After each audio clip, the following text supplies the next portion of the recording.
अस्सलाम वालेकुम इन्वेस्टर्स। हम स्टार्ट करते हैं कैपिटल मार्केट ओवी से। तो हमने देखा कि अक्टूबर के महीने में स्टॉक मार्केट ने एक डिसेंट 2.9% का इजाफा हुआ है KC 100 इंडेक्स के अंदर, जबकि शरिया कंप्लाइंट KMI 30 इंडेक्स के अंदर 3% का इजाफा देखा गया। अगर हम कैलेंडर ईयर की परफॉर्मेंस देखें तो KC 100 इंडेक्स ने 5.6% का रिटर्न प्रोवाइड किया है, जबकि शरिया कंप्लाइंट KMI 30 इंडेक्स के अंदर 4.7% का इजाफा हुआ है कैलेंडर ईयर में, जनवरी से लेके अक्टूबर तक।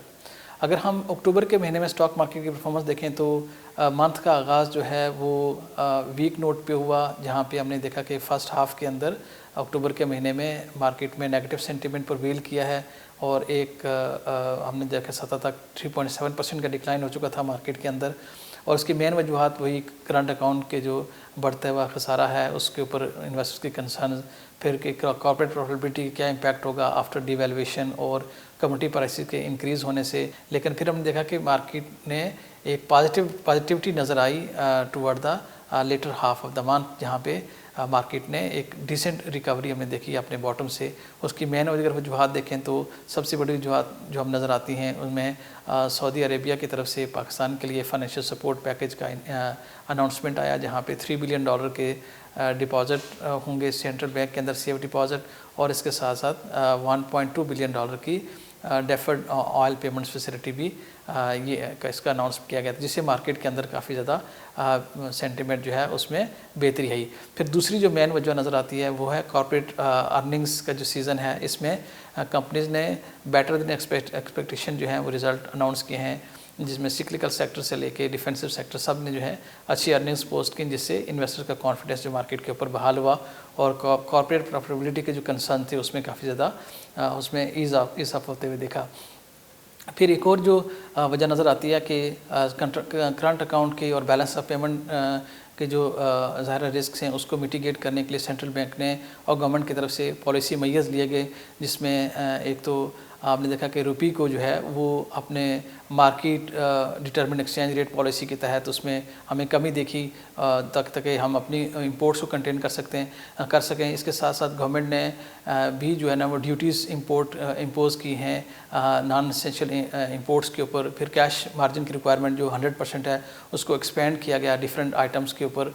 और फिर सेंट्रल बैंक ने जो लास्ट मॉनेटरी पॉलिसी थी उसमें भी 25 बेसिस पॉइंट का टोकन जो है वो पॉलिसी रेट में भी इंक्रीज़ किया। तो ये सारे मेजर्स का ऑब्जेक्टिव है कि हम जो ओवर हीटिंग है इकॉनमी को उसको रोक सकें और जो हमारे इंपोर्ट बिल है उसको कर्टेल करें, ताकि बैलेंस ऑफ पेमेंट के जो प्रॉब्लम है उसको हम अच्छी तरह से एड्रेस कर सकें। तो इन सारे मेजर्स की वजह से अब मार्केट में ये कॉन्फिडेंस आ रहा है कि होपफुली आगे जाते हुए हमारा इंपोर्ट बिल जो है वो मैनेज हो जाएगा। फिर हम जब वैल्यूएशन की बात करें तो मार्केट की वैल्यूएशन काफ़ी ज़्यादा अट्रैक्टिव हैं।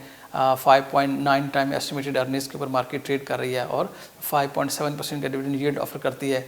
और इसके साथ साथ हम समझते हैं कि कॉर्पोरेट प्रॉफिटेबिलिटी का जो ट्रेंड है ये कंटिन्यू करेगा, क्योंकि कंपनीज जो हैं वो काफ़ी स्ट्रॉन्ग डिमांड की वजह से जो राइजिंग इनपुट कास्ट है उसको पास ऑन कर रही हैं, जिसकी वजह से हमें लगता है कि आगे जाते भी ये हेल्दी जो है कॉर्पोरेट प्रॉफिटेबिलिटी देखी जाएगी। तो reasonable valuation, easier financial condition और कॉर्पोरेट प्रॉफिटेबिलिटी में अच्छा इंक्रीज़, ये सारे फैक्टर्स हैं जिससे हमें लगता है कि आगे जाते हुए मार्केट जो है इंशाल्लाह अच्छा परफॉर्म करेगी। तो वो इन्वेस्टर जिनका investment horizon medium to long term है उनको इन लेवल्स के ऊपर भी मार्केट में इन्वेस्ट करना चाहिए।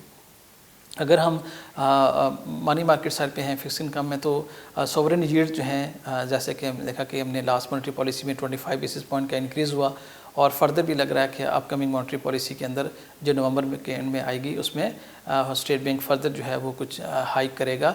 तो उसकी वजह से सोवरेन यील्ड ने इसको रिस्पॉन्ड किया और 3 मंथ के टी बिल के अंदर मंथ में 59 बेसिस पॉइंट का इंक्रीज़ हुआ और जो कि मंथ एंड पे 8.18% की यील्ड ऑफर कर रहा था। 6 मंथ के टी बिल में 79 बेसिस पॉइंट का इंक्रीज़ हुआ, मंथ में 8.78% की यील्ड ऑफर कर रहा था, जबकि 1 ईयर टी बिल में 36 बेसिस पॉइंट के इंक्रीज़ के साथ मंथ एंड के ऊपर 9.09% की यील्ड देखी गई।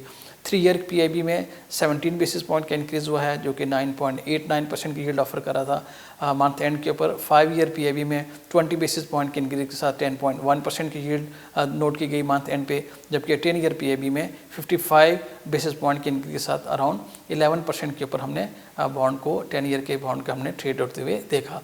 अगर हम मूव ऑन करें और अपने जो फंड्स हैं उनकी परफॉर्मेंस देखें तो हम स्टार्ट करेंगे एनवीपी मनी मार्केट फंड से। जैसे इसके नाम से ज़्यादा ये मनी मार्केट स्कीम में आता है और प्राइमरीली ये AAA ट्रेजरी बिल में और AA रेटेड के बैंक में इन्वेस्ट करता है। अक्टूबर के महीने में हमारे इस फंड ने 7.7% का एनुअलाइज रिटर्न पोस्ट किया है। कैलेंडर ईयर टू डेट में जनवरी से लेकर अक्टूबर तक इसने 8.1% का सालाना शेयर मुनाफा दिया, जबकि सिंस लॉन्च से इसकी परफॉर्मेंस 8.3% पर एनम रही है। नेक्स्ट जो हमारा की फंड है NVP financial sector income fund, ये इनकम स्कीम में आता है लेकिन एक स्पेशलाइज फंड है जिसको अपने सरमायाकारी का 70% तक फाइनेंशियल सेक्टर की सिक्योरिटीज़ में और बैंक डिपॉजिट में रखना होता है। अक्टूबर के महीने में हमारे इस फंड ने 7.8% का सालाना शेयर मुनाफा दिया। कैलेंडर ईयर में इसकी परफॉर्मेंस 7.7% पर रन रही है, जबकि सिंस इंसेप्शन इसने 9% का एनुअलाइज रिटर्न पोस्ट किया है। नेक्स्ट जो हमारा की फंड है एनवीपी महाना आमदनी फ़ंड, ये फ़ंड जो है इनकम स्कीम में आता है लेकिन ये प्राइमरीली बैंक्स में सरमायाकारी करता है और ये उन इन्वेस्टर्स के लिए सूटेबल है जो कि मंथली बेसिस के ऊपर एक regular stream of income require करते हैं। अक्टूबर के महीने में इसने 6.6% का सालाना शेयर मुनाफा दिया है। CY टू डेट में इसकी परफॉर्मेंस 7.2% पर एनम रही है, जबकि सिंस इंसेप्शन से इसने 8.8% का एनुअलाइज रिटर्न पोस्ट किया है।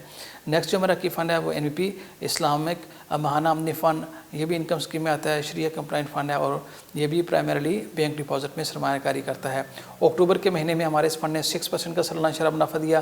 कैलेंडर रेट में इसकी परफॉर्मेंस 7.1% पर एनम रही है, जबकि सिंस इंसेप्शन से इसने 9.1% का एनुअलाइज रिटर्न पोस्ट किया है।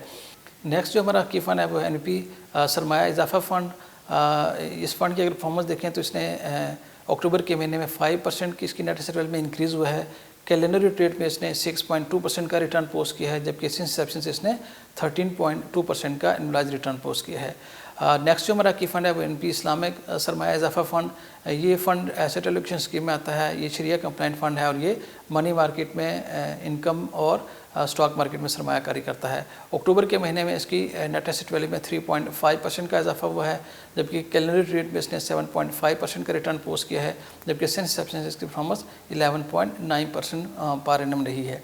नेक्स्ट जो हमारा की फंड है वो एनपी स्टॉक फंड, जैसे इसके नाम से ज़रा ये प्राइमरीली स्टॉक मार्केट में सरमायाकारी करता है।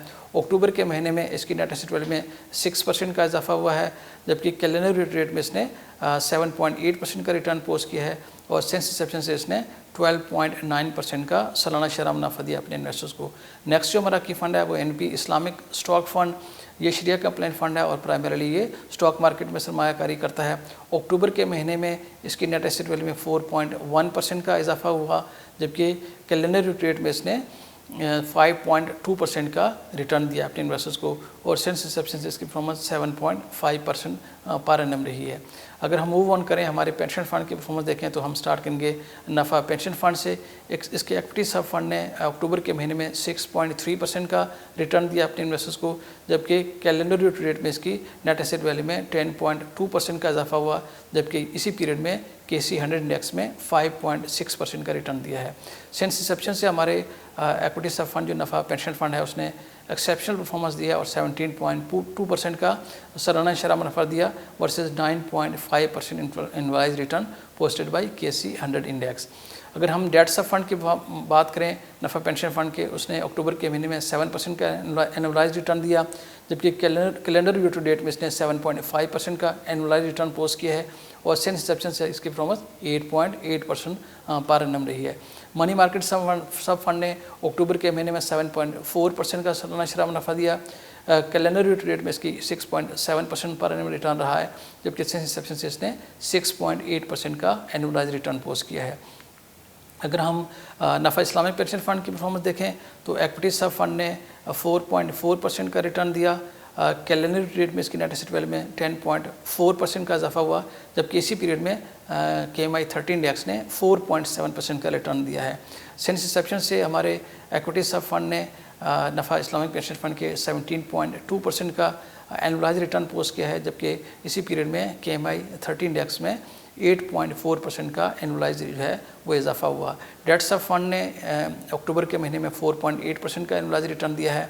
CY टू डेट में इसकी परफॉर्मेंस 6.2% पर एनम रही है, जबकि सिंस इंसेप्शन से इसने 5.7% का एनुअलाइज्ड रिटर्न दिया है। मनी मार्केट सब फंड की परफॉर्मेंस देखें तो अक्टूबर में 5.6% का सालाना शरह मुनाफा दिया इसने, CY टू डेट में इसने 5.8% का एनुअलाइज्ड रिटर्न पोस्ट किया है, जबकि सिंस इंसेप्शन में इसने 5.9% का सालाना शरह मुनाफा दिया आपने इन्वेस्टर्स को। इन्वेस्टर्स हमारी पूरी कोशिश होगी हम मेहनत से, लगन से, ईमानदारी से काम करें और जो भी आपकी इन्वेस्टिंग ऑब्जेक्टिव्स हैं उनके अचीव करने में आपकी हेल्प कर सकें। Thank you so much for your time.